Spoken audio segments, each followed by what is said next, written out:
All right, get ready, because today we're diving into some really interesting stuff. We're going to be talking about something that's been getting a lot of attention in research, the orgasm gap. Mm. That difference between men and women when it comes to, well, Yeah. climaxing during sex. But here's the thing. We're not just looking at one point in time. We're going deep, exploring how this gap changes across, well, someone's whole adult life. Yeah, it's a really important area to look at, especially because a lot of the research that's already out there tends to focus on just specific age groups. But the research we're looking at today, a study from Sexual Medicine, it came out this year, 2024, and it's called The Lifelong Orgasm Gap, exploring age's impact on orgasm rates. It looks at a much wider range. They had data from over 24,000 single adults in the U.S., and they were aged 18 to 100. Wow, that's a lot of people. Yeah. It sounds like they really wanted to get a good understanding of this. So I think most people have heard about the orgasm gap, but does this research say that it exists like all the time, even as people get older? Yeah, unfortunately it does. The main thing they found is that the gap is real, and it doesn't just go away with age. Men usually said they had orgasms between 70% and 85% of the time, but for women it was only 46% to 58%. So it's a pretty big difference. Yeah, I mean, it's hard to ignore numbers like that. Makes you wonder if it's just something we have to live with. Like maybe it's just biology and we can't really change it. That's what a lot of people think, but this study actually says that might not be the whole story. They think that the things around us, like our culture and society, might be even more important than biology when it comes to understanding why this gap exists. So you're saying it's not just about our bodies, but about the messages we get from the world about sex and pleasure. Exactly. Like, think about how often our culture focuses on men's pleasure. Can you think of many movies or shows where women's pleasure is treated as just as important, or even mentioned at all? A lot of times it's like it's not even important, or an afterthought. And that's just one example. We also have to think about things like sex education. How much do those classes really talk about making sure both people are happy?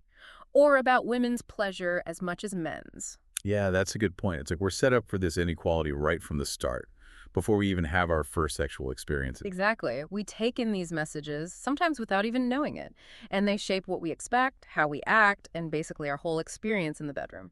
So if we're taught that men's pleasure comes first, it makes sense that would affect how often people actually have orgasms. That's right. And these ideas can be really hard to change, even when people are trying to make sure both people are satisfied. So the first step is just realizing that these messages are there, right?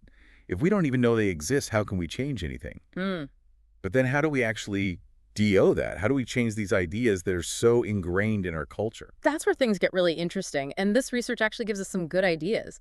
They didn't just look at the overall gap between men and women, they also looked at how sexual orientation affects things. And that's where we start to see some really fascinating stuff. Okay, now I'm really interested. Tell me more about how sexual orientation plays into all of this. What did the researchers find? One of the things they found was that lesbian and bisexual women, they said they had orgasms a lot more often than heterosexual women. And this was especially true when they were like in their late 30s and 40s. That's interesting. Why do you think that is? Is it just because of their sexual orientation, or could there be other things going on? That's a really good question. And the researchers, they had some ideas about it. One thing they thought was that maybe lesbian and bisexual women, maybe they're just more likely to talk about pleasure, like to really make it a priority, both their own pleasure and their partners. So it's more about making sure both people are happy instead of just focusing on one person. Yeah, that makes sense. If you're more comfortable talking about what feels good, Hmm. and you're really trying to make sure both of you are enjoying it, then it seems like, yeah, more people would be having orgasms. But couldn't that be true for heterosexual couples, too? Like, what's stopping them from doing the same thing? You're right, that's a really important point. I mean, talking openly and focusing on each other's pleasure, that's important for any couple, no matter what their orientation is. But there might be some extra challenges for heterosexual couples. Like some women, they might feel pressure from society to put their partner's pleasure first.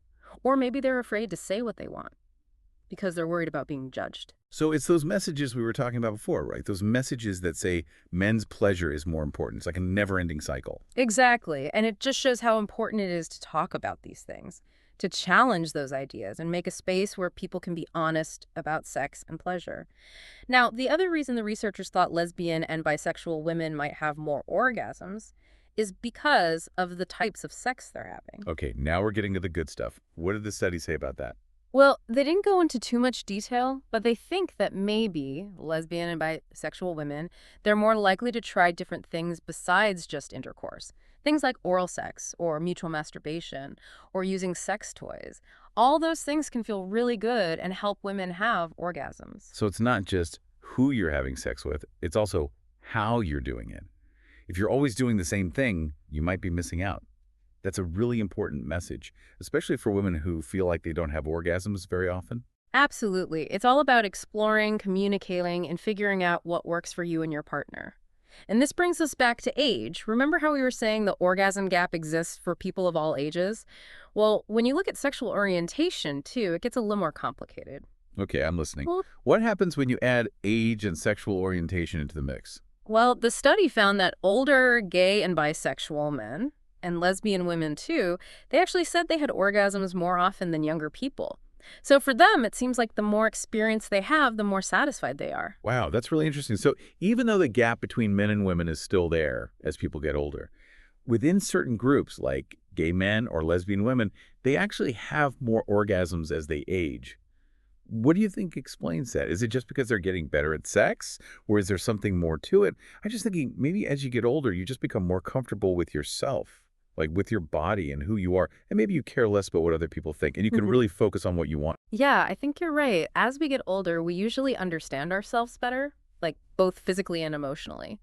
We learn what we like and what feels good, and we get more confident about actually asking for it. And for a lot of people, that leads to better sex. Yeah, makes sense. Maybe all those messages we were talking about, the ones from society, Yeah. maybe they don't have as much power over us as we get older. Maybe we start to question those rules and do what feels right for us. Exactly.